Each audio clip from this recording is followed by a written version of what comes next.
Dr. Vocal. We're going to be talking about synergy today, which is habit 6. So I'm going to switch to my slides.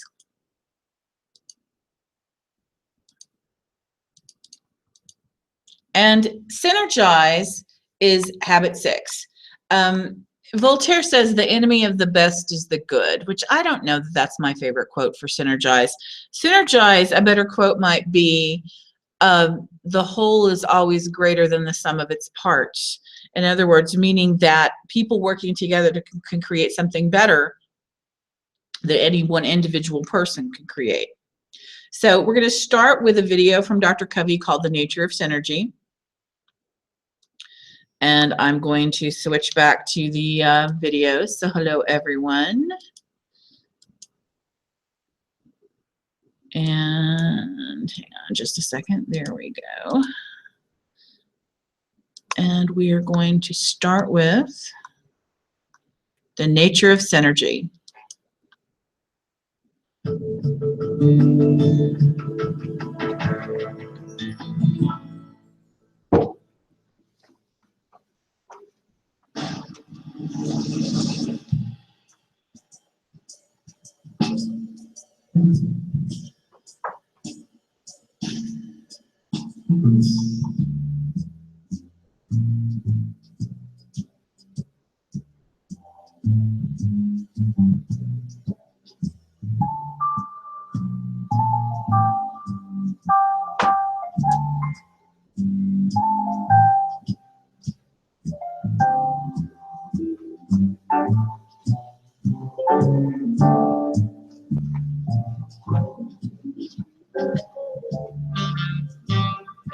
Music is a wonderful example of synergy because rhythms and melodies and harmonies combine together to create an energy, a mood. Each instrument has its own beautiful sound. But when you bring them together, they create new sounds, new overtones that literally didn't exist before, new textures, richness, musical depth. This is synergy. Synergy is everywhere in nature, everywhere around us. You can see it in the way, for instance, the trees intermingle their root structures, which enables them to be stronger and to resist the great forces of nature. Synergy means that the whole is greater than the sum of the parts. Here's another way to look at synergy in terms of numbers. Synergy would be like 1 + 1 = 3, or possibly 10, or 100, or 1,000. I mean, literally, when you unleash creative energy, that's the kind of thing you could have developed. Synergy, hey, my favorite topic. Well, I believe it's like the synchronicity of things. When I think of synergy, I think of people in really expensive Italian suits sitting around a board table saying, you know, this company and this company together, we make a lot of great synergy. And then my retirement fund goes down. Getting along with others, working well with others. A combination of energies, energies coming together and creating something bigger than either of them would be separately on their own. Synergy is creative cooperation. Sometimes it's hard. And I often would like to go for my win, or even for compromise. Sometimes it's easier, it's more comfortable, but I just remember, stay with empathy, stay with habit 5, stay with your motive, habit 4, go for mutual benefit, value differences. As you do that, synergy emerges. And that means you have created a solution that is better than what anyone has proposed. The essence of synergy is valuing differences. Because how are you going to get to a third alternative, a better alternative, if you don't have different points of view being expressed, different feelings, different perceptions? It's only in the interplay of differences that this creative energy is unleashed in creating a synergistic solution. When two realities collide, your views may, be altered. That's the answer in any situation. It's bringing ideas from a variety of perspectives, discussing them, and coming up with a solution. If you don't have synergy, I think you're going to have a very stagnant workplace. It's going to be the same. You're not going to grow. You're not going to improve. The nature of the competition has become world class.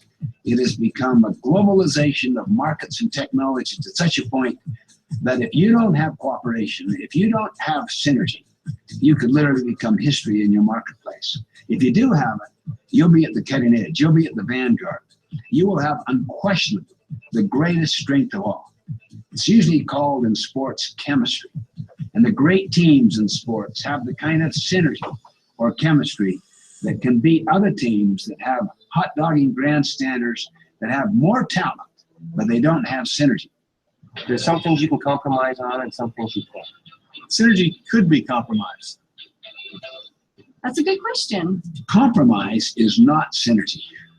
Compromise is 1 + 1 = 1.5. It has a high reputation. People think it's a great thing to get a compromise, but it's not. It's not synergistic. And it usually comes because there isn't enough trust to produce synergy. I'd say the 3 most significant barriers to synergy are: first, character.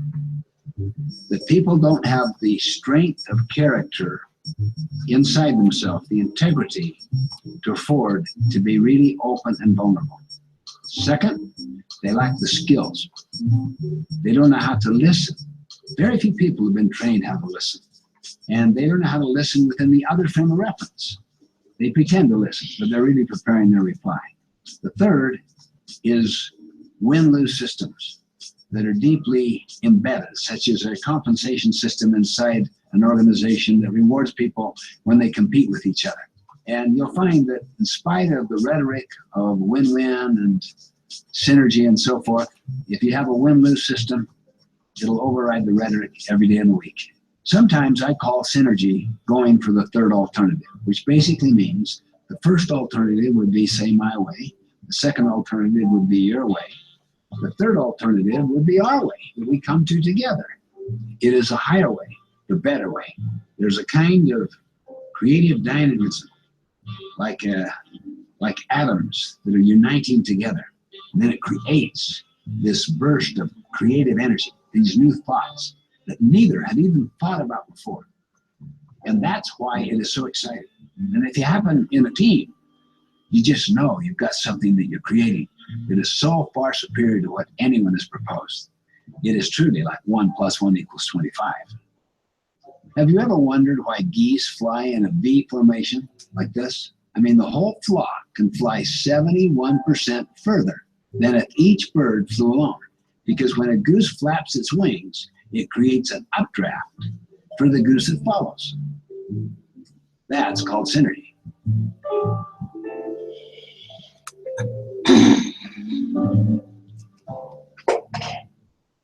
Okay, I love the analogy of the goose. Let's go back. Hello, everyone. Let's look at the slides again. And to put this in context, basically, we're on the last habit that leads us from our journey from independence up to interdependence. The principle that we're focusing on this time is that the whole is greater than the sum of its parts. The ineffective paradigm is it's either your way or my way or a compromise. The effective paradigm is together we can create a better way, a higher way.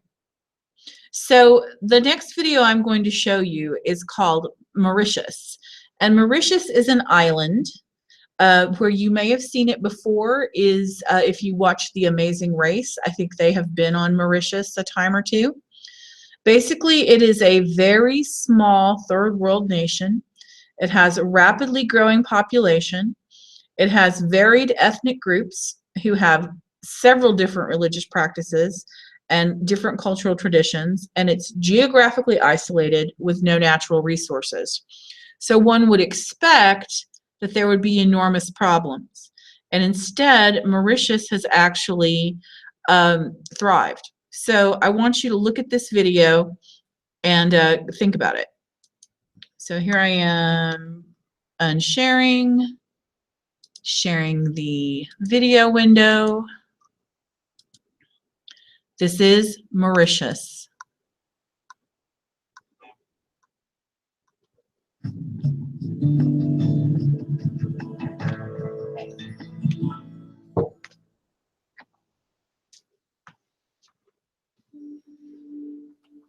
The island of Mauritius is an African nation situated 2,000 miles east of southern Africa in the Indian Ocean. In 1638, the Dutch established the first settlement on Mauritius. They later abandoned the island and the French claimed it in 1715. Slaves were imported from Africa to clear away lava rock in the fields so that sugarcane could be planted. In 1810, the British attacked Mauritius and took it from the French. Slavery was abolished and workers came from India. Muslim and Chinese merchants soon followed. In 1968, Mauritius achieved its independence and became a republic. Its population now consists of Indians, Chinese, Franco-Mauritians, Britons, and Creoles, who are descendants of white colonists and slaves from Madagascar. The dominant religions of this small island of 788 square miles are Hinduism, Islam, Buddhism, and Christianity. Mauritius is overcrowded and virtually without natural resources. Its social fabric is fragile.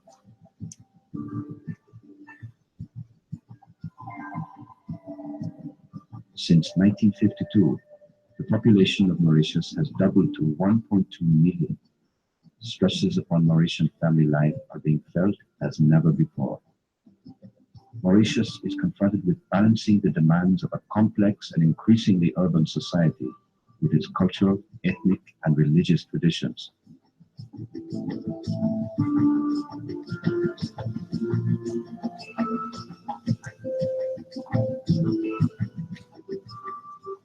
For centuries, Mauritius has been at the crossroads of the trade routes of the Indian Ocean.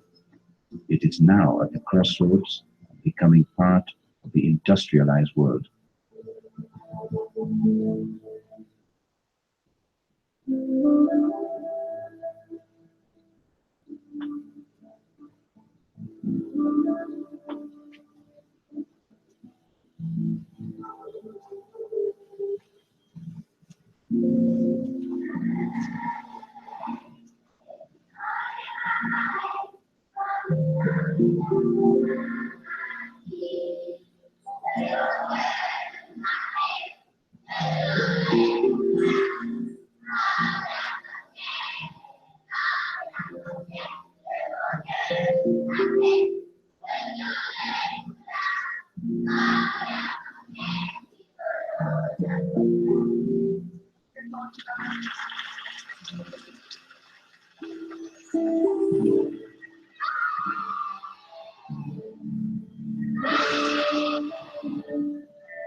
Monsignor Margeau, who was the previous cardinal in Mauritius, made a very nice statement, which I think described very well. He says that we should consider each group, racial or cultural, as a fruit, an apple, a pear, a mango, and we want to make Mauritius not a marmalade where we mix up everything and grind everything and we have one marmalade with one, I don't know what taste, but we would like to have a fruit salad, where in a fruit salad, each one retains its individual flavor and taste. We just recognize the right of everyone to be different, and that we live with these differences, and sometimes we find them to be a source of enrichment.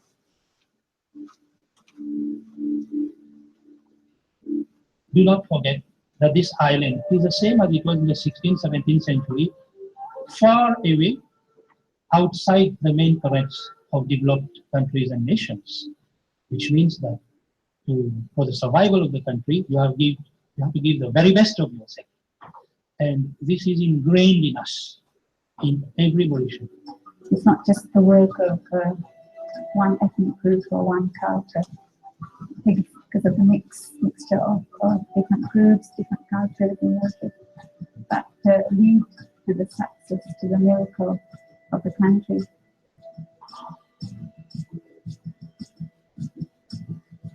For quite some time, people have been talking of Mauritius as being an example of peaceful coexistence. To my mind, this is by now outdated. I believe more in terms of an active interaction between the different communities that live in this country. I have a very Anglo-Saxon upbringing, and which I think is also very American. And we have a confrontational system in the West. I.e., two ideas confront, they fight it out, and the best one wins. Now, what I've learned here, where the majority of the population is Asiatic, now the Asiatics have a completely different way of looking at life. Their way of looking at it is you look at what your opponent, what his position is, and you try to get as close to his position as possible. Because there are so many different cultures and communities around, we are used to listen to the others. We have to take care of the others, their opinions, and we readily accept them. And the idea is to try and get a little bit of everything and to find in the end result, a better end result than the others. Let's look at the school children, for instance. When they go to school in any village or town, they walk by the sides of someone who doesn't look like them. This is why we not only come to know each other within this country, but we know also quite well a diversified culture representing the world over. In Mauritius, I think, after all this struggle that we have gone through, we have been able to understand that there's nothing better than understanding, helping, sharing, and giving a hand to anybody who is next to you. I think the women who work in Asian countries have preserved this tradition. For example, the Creole lady who would not hesitate at all to help the Hindi lady to complete her task. And it's something extraordinary which I love.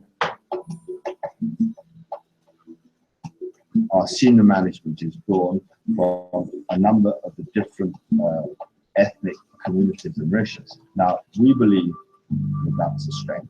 The fact we do come from different backgrounds means that when a question is asked, we don't all give the same answer, and therefore you have a number of different aspects of the question. It's formidable to see how we can rub shoulders with each other and show a sense of solidarity, which is remarkable. We know that we are all Mauritian people and that we share, whether we want it or not, we share the same faith.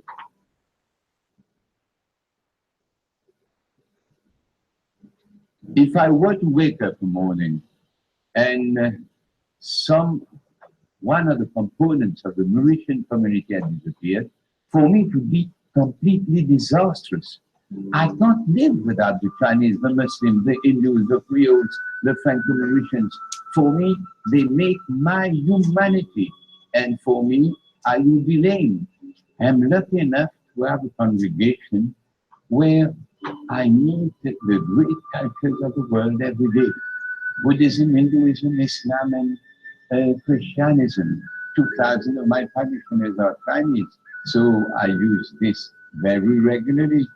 You see, I'm asked very often in colleges, in factories, to say masses where most of the congregation is not Christian, or Muslim and Hindus. So I call it my East and West. For me, it's a way of bringing together the East and the West. So important for our world today.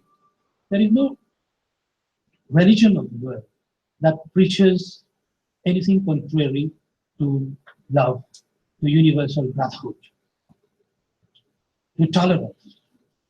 I feel, these are human values which we should preserve, which should persist. And you don't see these kinds of things in other working environments, where people are becoming so egocentric.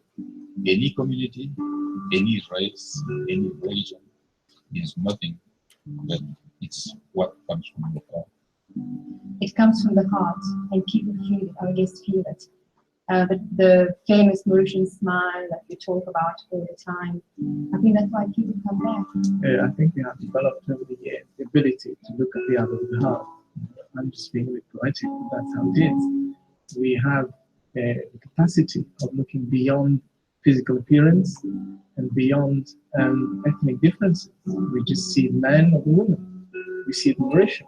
It takes a whole village to make a man. You can't grow up just in a small little family and become somebody who can live in harmony with the society. In Mauritius, we have this thing that can make the Mauritian somebody who can be in harmony with his brothers, with other people around, and eventually with the world.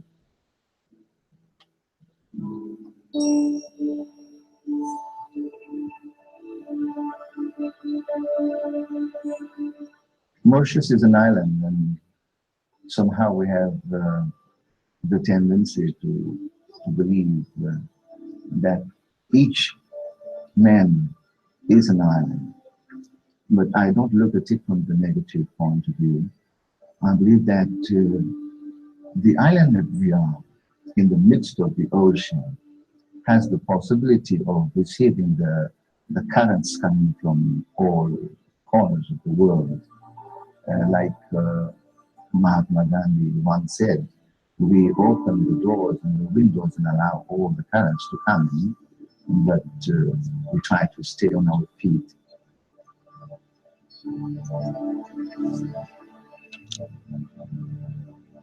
Great.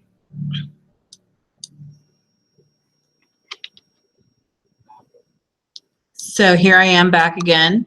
I wanted to just also refer you to the, sometimes because there's not a business example in those two videos, people don't understand what synergy has to do with business. So there is a third video that I have provided a link for on Blackboard. It's called IDEO. And IDEO is a design firm that designs, well, pretty much anything you can think of. And this is from an episode of Nightline in the 90s, but it is an excellent example of how synergy works in business. So that's it for this week. Hope you have a great week. Bye.